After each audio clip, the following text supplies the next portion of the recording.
Hello everybody, Megazard X here, back at it again to give you another very exciting collection reflection video where I take the time out to just go through my whole entire gaming library. Could be a game, could be a limited edition, could be a console.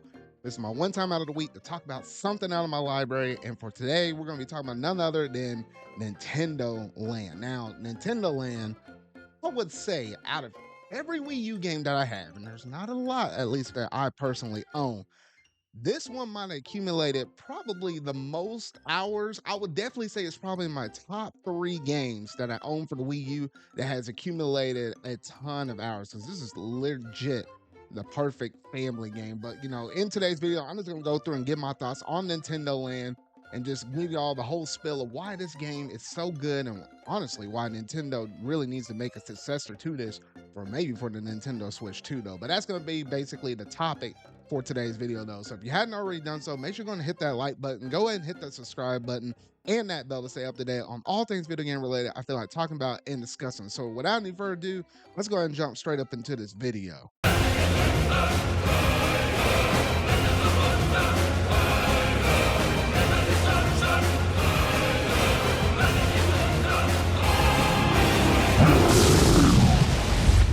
Nintendo Land. And you know what? For a lot of Wii U games, they ain't got nothing on you, man. They ain't got nothing on you because this game right here, obviously, it was the package in game that you managed to get if you managed to pick up the Wii U deluxe version. Remember, there was like a white version that was like an 8 GB version, and the black one that was a 32 GB version.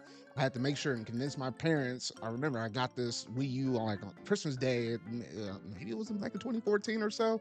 So, very close around the launch of the system, though. And I was like, hey, make sure to pick up that black model because I need that extra digital space. A little odd, downloading more so of your games because I didn't really have much downloaded on my Wii, but had a lot more stuff downloaded on my Wii U. So I was like, hey, make sure I got that extra space, though. You never know what you're going to get, though.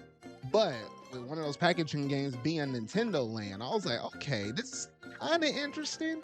I wasn't, not sure what I was really going to expect to get into with this one game though. But the more and more I looked on here, I was like, oh wait, I started noticing, games and franchises up in here. Like you had the Pikmin series, you had Metroid up in here, you had Animal Crossing, the Legend of Zelda series, obviously Mario, even my boy F-Zero over there, my Captain Falcon with my Falcon Punch. So I was like, oh, okay, there's a lot of different Nintendo IPs that are represented up in this game.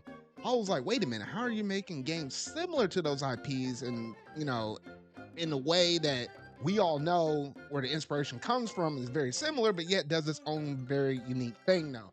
However, I think with Nintendo Land, I think they managed to strike that perfect balance of just being able to give you an experience that's similar to these series. That the reason why so many people out there love these game series in general and have its own unique spin up in it though. So obviously you had different games that are like the single player games, and then you had like the multiplayer games though. So let's start off with the multiplayer games though, because that's where a lot of my time was heavily invested on. You have games, you have a few different games where it's like, hey, you can have 1, 2, 4 players, and then you had the games that were like, hey, you got to have at least 2 players to play up to 5. And that's one of the cool things with the Wii U, because you had the gamepad and the Wii remotes, you were able to do games with up to 5 players. Because most modern day games nowadays, you're usually only getting up to 4 unless you're playing a game like Super Smash Bros. Ultimate, where you can get up to 8.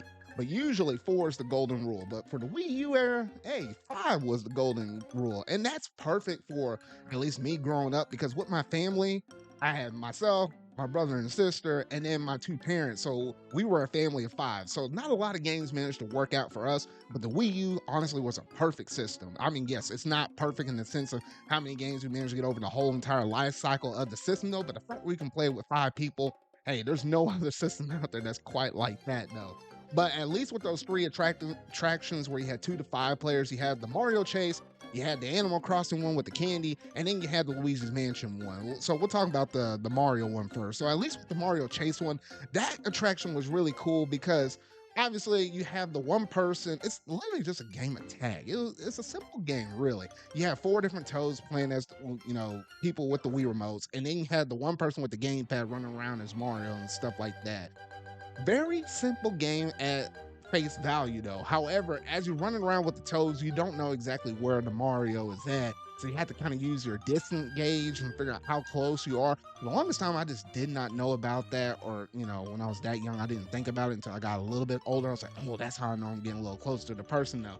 So that's a very basic game. It's not overall complex, but hey, it's literally a good pick up and play game for anybody. Doesn't matter if they're old or young.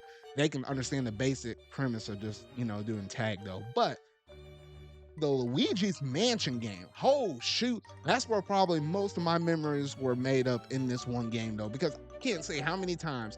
Typically, on Sundays, that typically happens to be like the family day or so, where you might have more of the family members from getting off of work or something like that. Like you're just usually off on Sunday, right? This is that one game we usually will come around to at least maybe once or twice almost every month or so, given on whatever day that we happen to be all free and available.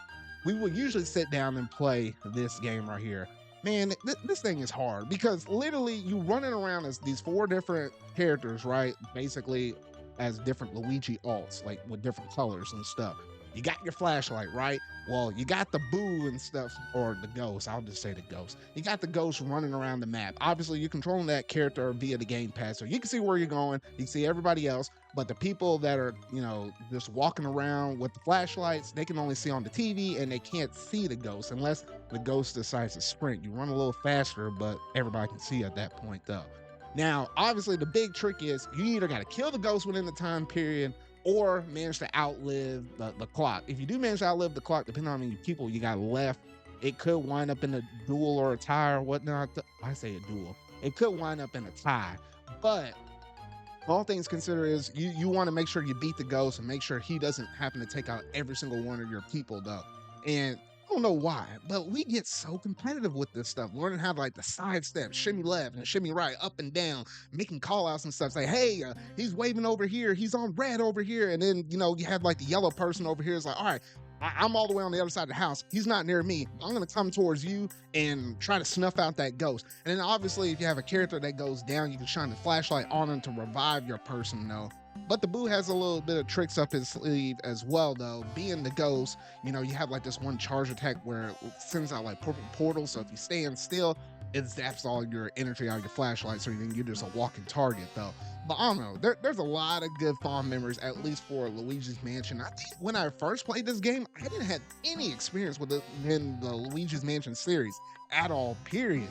And then it was from that point forward, then I played Luigi's Mansion 3, went back and played Luigi's Mansion, though. So it's the first spin of taste I had for the Luigi Mansion series. And then obviously the last one you had was the Animal Crossing one with the candy. Obviously you're running around and stuff and picking up all of these different candies and stuff and trying to hold as many as you can. If you're happen to be playing with, what is it? I think 3 people or more.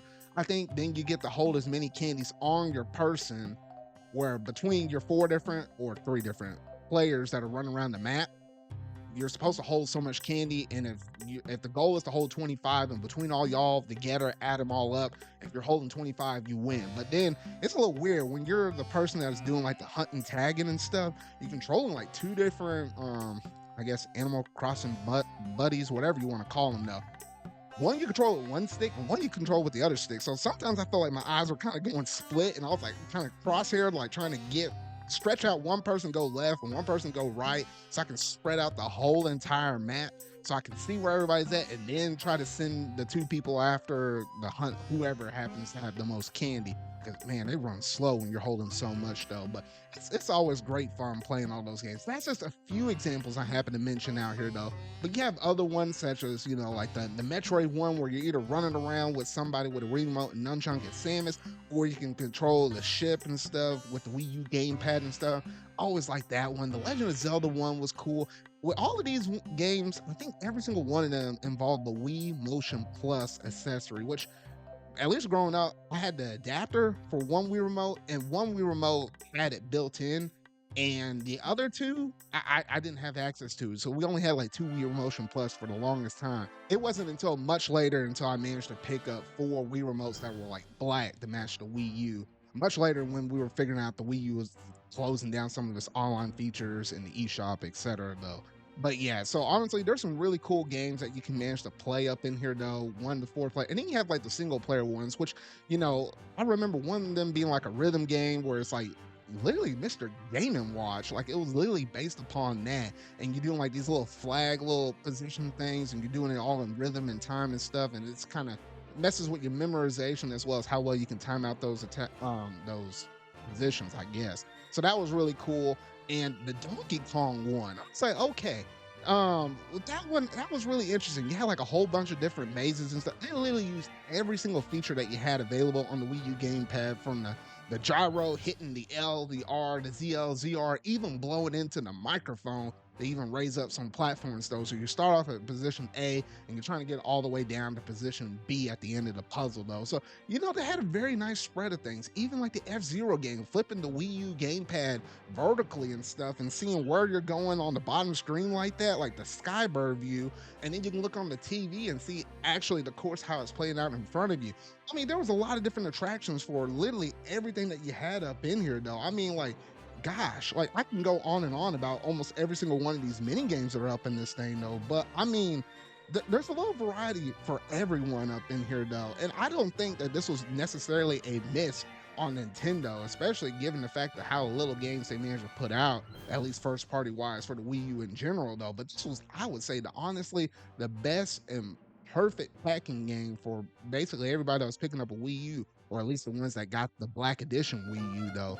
But yeah, hopefully, and this is something I would love to see, at least with the Nintendo Switch 2, is the fact that maybe Nintendo, you go back to the drawing board and make sure that you get people on board on day one by putting in Nintendo Land 2. I mean, there's a lot of game series that you have from IPs that you could use again in this within the sequel, such as like you're obviously gonna probably use Mario again. You're gonna probably use Legend of Zelda again though.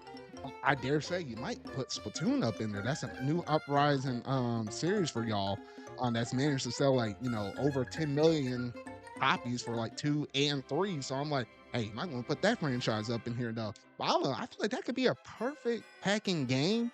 Whereas it's, hey, back to the Wii U era, it's like, hey, here's something to start off with. Hey, these are a whole bunch of different franchises for the whole, for Nintendo in general though. If you happen to like one of these franchises, hey, check out the Splatoon series, the Legend of Zelda series. Everybody and their mama already knows Mario though. Hey, F-Zero series. Hey, we got F-Zero 99 on the service. We want to try that out for Nintendo Switch Online. I just think there's a whole lot of charm and promise for what to be a sequel game. As for this game right here, though, I just think they did everything perfectly. Like, there's so many different missions up in there. There's a lot of replay value up in here. You can have a whole lot of fun and stuff for, people that you happen to be living with and stuff. But because of the interactions that you have to do with the Wii U gamepad, I just don't see this as a game that's going to be easily ported to like what could be the Nintendo Switch or even a sequel console at some other point though. But what they could do is they can do a sequel for this game and then put that on the successor for the Switch, because I don't think it's going to happen on the Nintendo Switch though. But yeah, I really love and adore this series.